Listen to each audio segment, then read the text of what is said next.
Before I begin my drasha, I want to welcome back Cantor Richard Schwartz, who led services 4 times for us this summer. It was wonderful to lead with you, and welcome back. I look forward to schmoozing afterwards.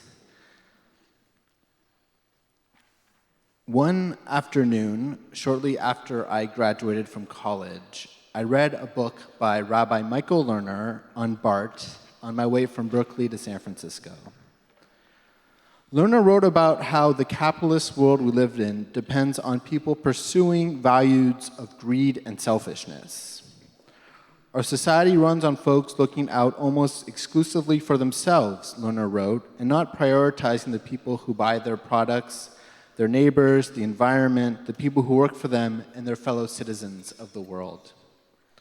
As Bart sped under the bay, I read about Lerner's alternative to all this. He wrote that another way is possible. We can structure our society around values of love and caring. This reorientation of values would lead to a radically better world.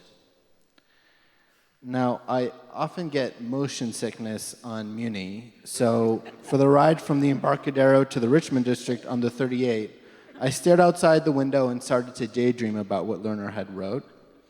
As I watched people coming home from work, I wondered if Lerner was correct. Couldn't a movement reorient society around values of interdependence and love? Why not believe that another radically different world is possible? Couldn't the people I was watching commuting, couldn't they find a way to live better together? This was the summer of Occupy Wall Street, and Lerner's thought, along with the idealism of the Occupy movement, opened for me the possibility of dreaming of another world. Sadly, as I think many of you have read, Rabbi Michael Lerner died Wednesday in his home in Berkeley, surrounded by family and friends. Lerner was a controversial thinker and activist. Now, I won't share his entire biography, but I want to say just a little bit about his life. While obtaining his first PhD at UC Berkeley in the late 60s, Lerner became an outspoken leader in the free speech movement. When he later taught at the University of Washington, Lerner founded the Seattle Liberation Front and was later tried and acquitted as a member of the Seattle Seven. And I'll add that Lerner was on President Richard Nixon's enemies list, which I think is an incredible claim to fame.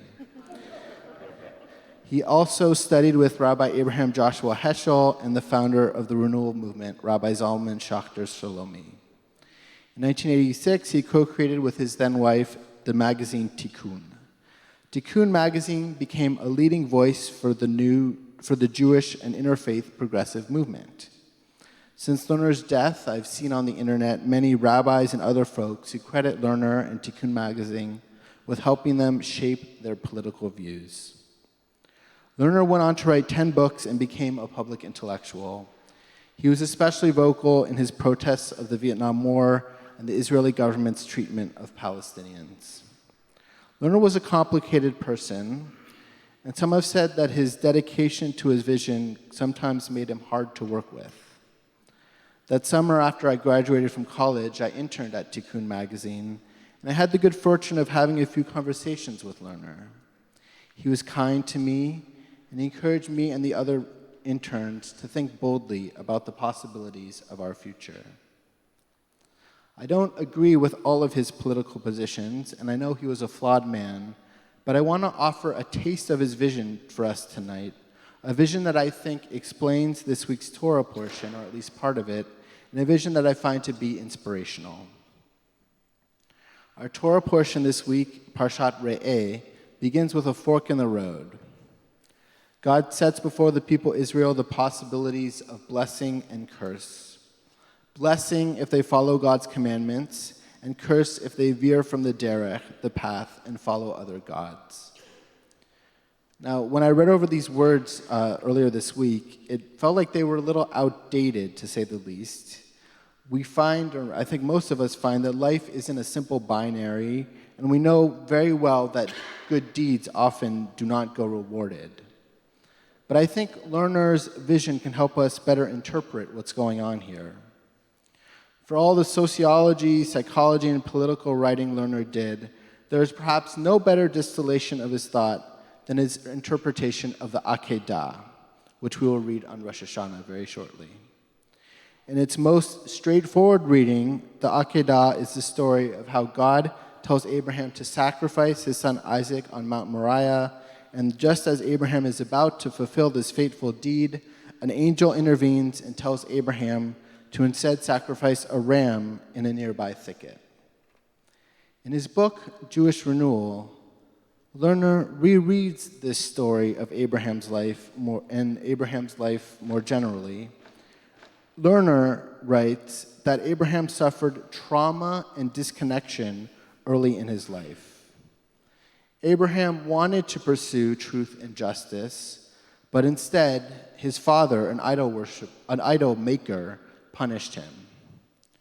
So Abraham spends his life conflicted. There's part of him that yearns for love and connection, and there's part of him that is emotionally stunted and hurt. Lerner reads the Akedah, this famous episode of the binding of Isaac, as a battle between Abraham's two inner voices. The false gods of cynicism and unhealed trauma on one hand, and the wonderful God of love and connection on the other. Lerner notes that in the text, this false God is referred to as Elohim, while the God of love and connection is referred to as Adonai. Abraham, like all of us, is working through these dueling perspectives and manages in this pivotal moment of the Akedah to choose caring and love. For Lerner, we are all called to be like Abraham. It is upon us to heal ourselves and to imagine and enact a radically better world. There are many voices in the Jewish tradition. Some are certainly more conservative, meaning that they are skeptical of revolutionary change. Other voices also say that humans are fundamentally flawed, and they would be skeptical of Lerner's idea that we can act on pure love and connection. Still, Lerner's vision is, in its own way, true to our tradition, and it is worth listening to. And I think we can apply this vision to the Parsha this week. When we are faced with the fork in the road, when we are asked to choose between the way of Adonai and blessing or the false gods of curse and trauma, we can choose blessing.